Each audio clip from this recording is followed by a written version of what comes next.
Bwana, Shughulika tuangalie Bwana, Angalia Bwana, angalia Bwana, Angalia Bwana, angalia Bwana, Angalia Bwana, angalia Bwana, Angalia Bwana, angalia Bwana, Angalia Bwana, angalia Bwana, Angalia Baba wa mbinguni, Baba wa mbinguni, Baba wa mbinguni, Baba wa mbinguni, Baba wa mbinguni, Baba wa mbinguni, Baba wa mbinguni, Baba wa mbinguni, Baba, Baba wa mbinguni, Baba wa mbinguni, Baba wa mbinguni, Baba wa mbinguni, oh Baba wa mbinguni, Baba wa mbinguni, oh Baba wa mbinguni, Baba wa mbinguni, oh Baba wa mbinguni, Baba wa mbinguni, Baba wa mbinguni,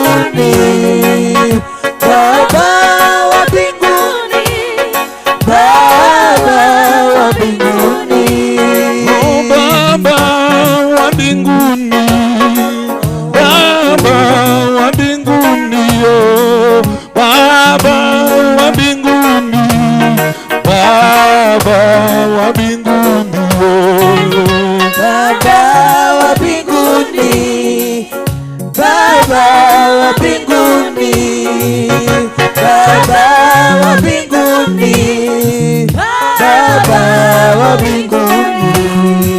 mwambieni Bwana asante wanadamu, Mwambieni Bwana asante, mwambieni Bwana asante, mwambieni Bwana asante, mwambieni Bwana asante wanadamu, mwambieni Bwana asante, mwambieni Bwana asante, mwambieni Bwana asante.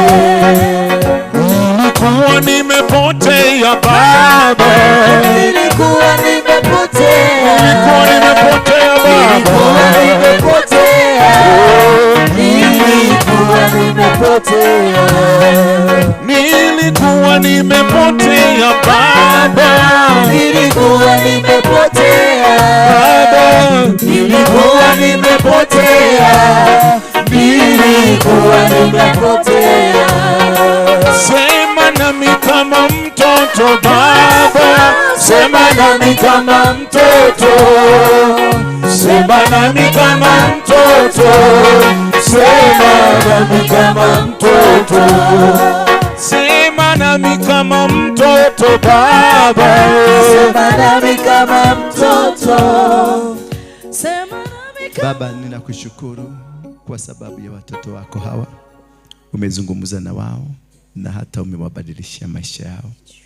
Ninakuomba Baba ukaweze kuwainua tena.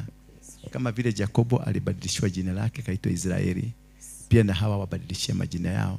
Ukawaite majina mazuri, majina yaliyojawa na utukufu wako na baraka zako. Ninapokuja kinyume na maroho yote ya waganga, wachawi, na maneno yote yaliyonenwa na wahubiri ambao ni waganga na ni wachawi. Wengi wetu hapa tumefungwa na mabishop, wengi wetu tumefungwa na mapasta, wengine wetu tumefungwa na waganga na wachawi, wengine wetu tumefungwa na mama zetu na baba zetu, wengine wetu tumefungwa na our grandmothers and our grandfathers. From today, wengine wetu tumefungwa na ardhi tulipotoka, lakini kutoka kwa damu ya Yesu Kristo iliyomwagika msalabani, kutoka leo every altar and every covenant upon my life that is of demonic nature, it has come scrambling and destruction. In Jesus' name, we say amen. Now we come to an end. We come to an end of the first session. Tutakuwa na ibada nyingine jioni ambao ni ya mafundisho. I will be teaching. Mwache tu, muondoke tu. Kaa tu nyuma yake, wacha kumshika. Kaa tu nyuma yake asianguke vibaya. Don't stop the Holy Spirit to do its will. Just mwache sasa. Never stop anybody. Umuzuie asiende chini. Maana unazuia kasi ya Roho Mtakatifu. Mwache aende chini. What you're supposed to do is to aid him. Anapoenda chini asianguke vibaya. Mshikilie tu, lakini sio kumshika asianguke. Mwache tu, because that is not your work. It is the work of the Holy Spirit. God knows. Can you come, my sister? You. Yes. What's your name? Rhoda who? Rhoda Joki.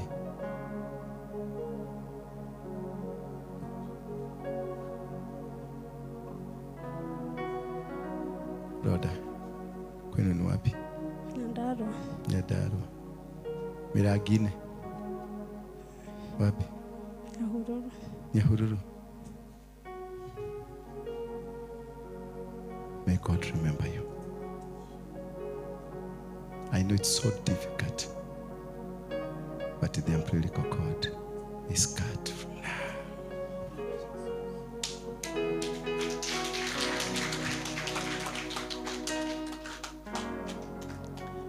Yes, we'll be having another service.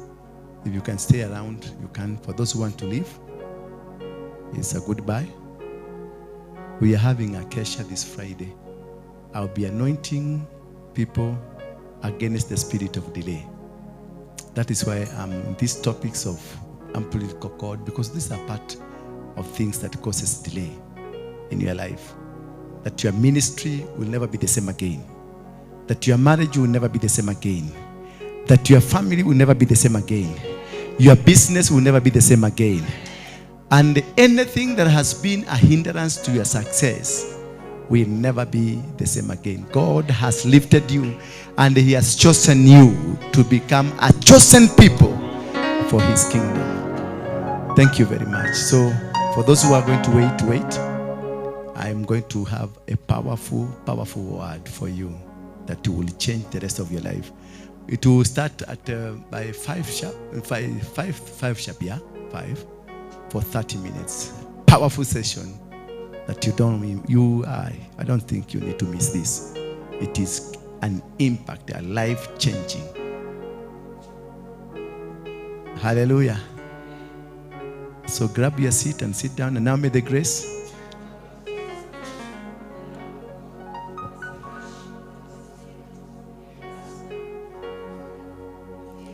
Amen. Sema amen. Salimia watu watano. Make sure ni watano.